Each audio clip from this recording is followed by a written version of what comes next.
मैं नंदलाल उपाध्याय, शिक्षक जनता सहयोग इंटर कॉलेज मई खड़गपुर आजमगढ़, अंग्रेजी पढ़ने वाले छात्रों को आज प्रेजेंट इंडेफिनिट टेंस के विषय में बता रहा हूँ। आप लोग ध्यान से सुनिए और समझने का प्रयास कीजिए। प्रेजेंट इंडेफिनिट टेंस सामान्य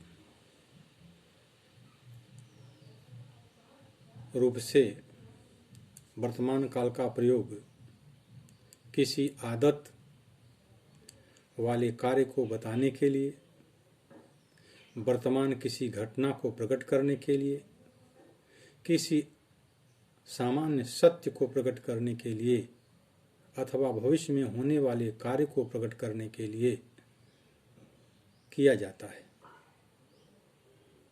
इस प्रकार के वाक्यों का अंग्रेजी में अनुवाद करने के लिए एक वचन कर्ता सब्जेक्ट व थर्ड पर्सन के सिंगुलर प्रोनाउंस के लिए वर्ब के फर्स्ट फॉर्म के साथ यस या ईएस लगाते हैं तथा बहुवचन कर्ता सब्जेक्ट एवं फर्स्ट पर्सन के प्रोनाउन आई तथा वी व सेकेंड पर्सन यू एवं थर्ड पर्सन के प्लूरल प्रोनाउन दे के साथ केवल वर्ब की फर्स्ट फॉर्म का ही प्रयोग करते हैं। यानी एक वचन कर्ता के साथ क्रिया में यस या ईएस लगाते हैं, बहुवचन कर्ता के साथ क्रिया में यस या ईएस नहीं लगाते हैं। जैसे कुत्ते भौंकते हैं, कुत्ते भौंकते हैं, कुत्ते बहुवचन। डॉग्स बार्क, यहाँ कुत्ते बहुवचन है इसलिए बार्क में हम यस या ईएस नहीं लगाए।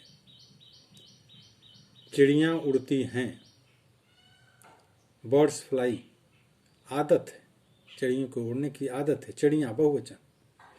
सूरज पूरब में निकलता है, the sun rises in the east, चूँकि सन एक वचन है इसलिए क्रिया में ईएस लगाएगा, राइजेज लिखा गया। नकारात्मक वाक्यों नेगेटिव सेंटेंस में नकारात्मक नेगेटिव वाक्यों में आई यू तथा बहुवचन कर्ता के साथ मुख्य क्रिया में पहले डू नॉट लगाते हैं तथा एक वचन कर्ता के साथ डज नॉट का प्रयोग किया जाता है। जैसे मैं नहीं खेलता हूँ, आई डू नॉट प्ले। आई और यू तथा बहुवचन कर्ता के साथ डू नॉट का प्रयोग करते हैं।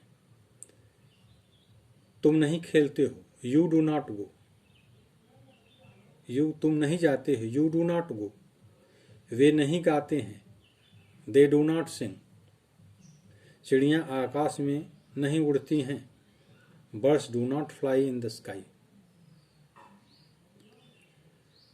वह पत्र नहीं लिखता है, he does not write a letter. यहाँ कर्ता एक वचन है,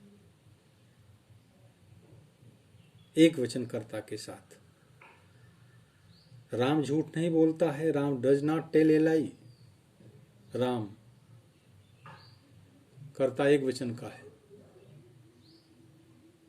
वह स्कूल नहीं जाती है, she does not go to school. She एक वचन। यह गाय दूध नहीं देती है, this cow does not give the milk.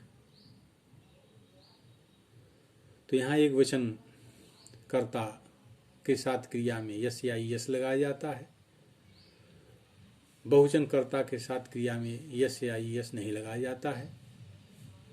कुछ प्रोनाउन एक वचन के होते हैं, कुछ बहुवचन के माने जाते हैं। जैसे आई, वी, यू, दे के साथ क्रिया में यस या ईएस नहीं लगाया जाता है, शेष के साथ क्रिया में यस या ईएस लगाया जाता है। नकारात्मक वाक्यों में आई, वी, यू, दे के साथ हम डू नॉट का प्रयोग करते हैं, शेष के साथ डज नॉट का प्रयोग करते हैं। इंट्रोगेटिव सेंटेंसेस, प्रश्नवाचक वाक्य। इस प्रकार के वाक्यों में सब्जेक्ट के एक वचन एवं पर्सन के अनुसार डू या डज का सब्जेक्ट के पूर्व रखते हैं तथा सब्जेक्ट के बाद मुख्य क्रिया की फर्स्ट फॉर्म लिखते हैं। अगर वाक्य में प्रश्नसूचक शब्द कौन, क्या, कहाँ, कब आदि, who, what, when, where etc हो तो उन्हें आरंभ में रखते हैं। अगर जो है वाक्य प्रारंभ में प्रश्नसूचक शब्द आए हुए हों तो उस टेंस की जो सहायक क्रिया है डू या डज कर्ता के अनुसार उसको सर्वप्रथम लिखते हैं। यदि वाक्य के बीच में प्रश्नसूचक शब्द आया हुआ हो तो सर्वप्रथम उस प्रश्नसूचक शब्द को लिखते हैं, इसके बाद कर्ता के अनुसार डू या डज लिखते हैं, इसके बाद कर्ता को लिखते हैं। जैसे क्या वह निर्धनों की मदद करता है, does he help the poor, अंत में प्रश्नसूचक चिन्ह लगा देते हैं। चूंकि यहाँ कर्ता वह है तो वह एक वचन का प्रोनाउन माना गया है, इसलिए डज ही, पहले डज लिखे इसके बाद ही। यहाँ वाक्य में प्रश्नसूचक शब्द क्या सर्वप्रथम आया हुआ है। इसी प्रकार क्या मैं स्कूल जाता हूँ, do I go to school, यहाँ आई और वी के साथ डू का प्रयोग होता है। आई, वी, डू और दे, तो यहाँ do they, do I go to school. क्या वे स्कूल जाते हैं, do they go to school. वह कहाँ जाता है, अब यहाँ कहाँ जो है वाक्य के बीच में आया हुआ है, वह कहाँ जाता है। वेयर डज ही गो, पहले हम प्रश्नसूचक शब्द लिखते हैं, इसके बाद कर्ता ही है, एक वचन का है इसलिए डज का प्रयोग होगा। वेयर डज ही गो, वह क्या करती है, व्हाट डज शी डू। यहाँ वाक्य के बीच में क्या आया हुआ है इसलिए पहले हम व्हाट, इसके बाद शी एक वचन का कर्ता, एक वचन का प्रोनाउन है इसलिए डज लगाते हैं, फिर कर्ता लिखते हैं, इसके बाद सहायक क्रिया का प्रयोग करते हैं। इसी प्रकार इंट्रोगेटिव नेगेटिव सेंटेंस होता है, प्रश्नवाचक नकारात्मक वाक्य। तो इसमें हम इस प्रकार के वाक्यों में डू या डज या प्रश्नवाचक शब्द जैसा उचित हो को प्रारंभ में लिखते हैं तथा सब्जेक्ट के बाद नॉट लगाते हैं। सब्जेक्ट के तुरंत बाद नॉट शब्द का प्रयोग करते हैं। जैसे क्या वह निर्धनों की मदद नहीं करता है, इंट्रोगेटिव नेगेटिव, क्या वह निर्धनों की मदद नहीं करता है।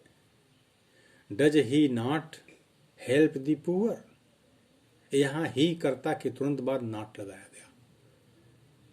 पहले वाक्य प्रारंभ में प्रश्नसूचक शब्द आया हुआ है इसलिए सहायक क्रिया कर्ता के अनुसार डू या डज को सबसे पहले लिखते हैं।